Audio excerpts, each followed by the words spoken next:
Hello అండి, welcome to మా ఇంటి రుచి మన్పా కిచెన్. నేను ఇవాళ చేయబోయే రెసిపీ క్యాబేజీ రోస్ట్ చేస్తున్నానండి. ఇక్కడ నేను ఒక క్యాబేజ్ తీసుకొని సన్నగా కట్ చేసి పెట్టుకున్నాను, క్లీన్ చేసి కడిగి పెట్టుకున్నాను. ఇక్కడ నేను ఒక కడాయి పెట్టుకొని 2 టేబుల్ స్పూన్ దాకా ఆయిల్ వేసుకున్నాను. అందులో శనగపప్పు వేసుకోవాలి, అలాగే అందులోనే కొద్దిగా మినపగుళ్ళు కూడా వేసుకోవాలి. ఆ తర్వాత కొద్దిగా జీలకర్ర వేసుకోవాలి. ఇప్పుడు ఇవి కొద్దిగా కలర్ మారిన తర్వాత సన్నగా కట్ చేసి పెట్టుకున్న ఆనియన్ ముక్కలు కూడా వేసుకోవాలి.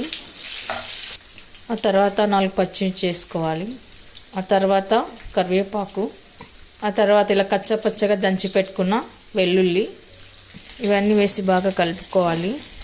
తర్వాత కొద్దిగా పసుపు వేసుకోవాలి. ఆ తర్వాత కొద్దిగా సాల్ట్ వేసుకోవాలి. ఆ తర్వాత ఆనియన్ ముక్కలు ఎర్రబడ్డ తర్వాత కట్ చేసి పెట్టుకున్న క్యాబేజీ కూడా వేసుకోవాలి. ఆ తర్వాత కొద్దిసేపు దీన్ని మగ్గనివ్వాలండి. వాటర్ వేయాల్సిన అవసరం లేదు, దానిలో ఉన్న వాటర్ ఉంటుంది కదా అదే మగ్గిపోతుంది. మీడియం ఫ్లేమ్ పెట్టి మనం 2 మినిట్స్ మగ్గనిచ్చుకోవాలి. ఇప్పుడు కర్రీ హాఫ్ బాయిల్ అయిన తర్వాత ఇప్పుడు ఇందులో కొద్దిగా కారం, రెడ్ చిల్లీ పౌడర్ వేసుకోవాలి. తర్వాత కొద్దిగా ధనియాల పొడి, ఇవన్నీ వేసి బాగా కలుపుకోవాలి.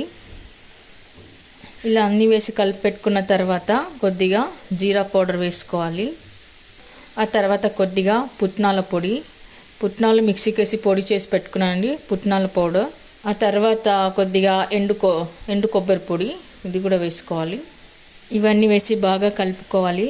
ఎప్పుడు చేసే క్యాబేజీ కర్రీ కాకుండా ఎప్పుడైనా ఒకసారి ఇలా రోస్ట్ లాగా చేసుకుంటే ఇవన్నీ వేసుకుంటే చాలా టేస్టీగా ఉంటుంది, డిఫరెంట్ కూడా ఉంటుందండి. రైస్లోకి, చపాతీలోకి, రోటీలోకి, పుల్కలోకి అన్నిటిలోకి చాలా బాగుంటుంది. మీరు కూడా ట్రై చేయండి. అస్సలు వాటర్ వేయకూడదండి, ఇలా రోస్ట్ లాగా రావాలన్నమాట. అప్పుడే ఇది కర్రీ చాలా టేస్ట్గా ఉంటుంది, క్యాబేజీ రోస్ట్. ఓకే అండి, ఎంతో టేస్టీగా హెల్దీగా ఉండే క్యాబేజీ కర్రీ రెడీ అయిపోయింది. ఇప్పుడు కొత్తిమీర వేసి మనం గార్నిష్ చేసుకుందాము. సర్వింగ్ బౌల్లోకి తీసుకుందాము. ఓకే అండి, సర్వింగ్ బౌల్లోకి తీసుకున్నాను. మీ గనుక ఈ వీడియో నచ్చినట్లయితే లైక్ చేయండి, షేర్ చేయండి, సబ్స్క్రైబ్ చేయండి. మీకు ఎలా కుదిరిన కామెంట్స్లో పెట్టండి.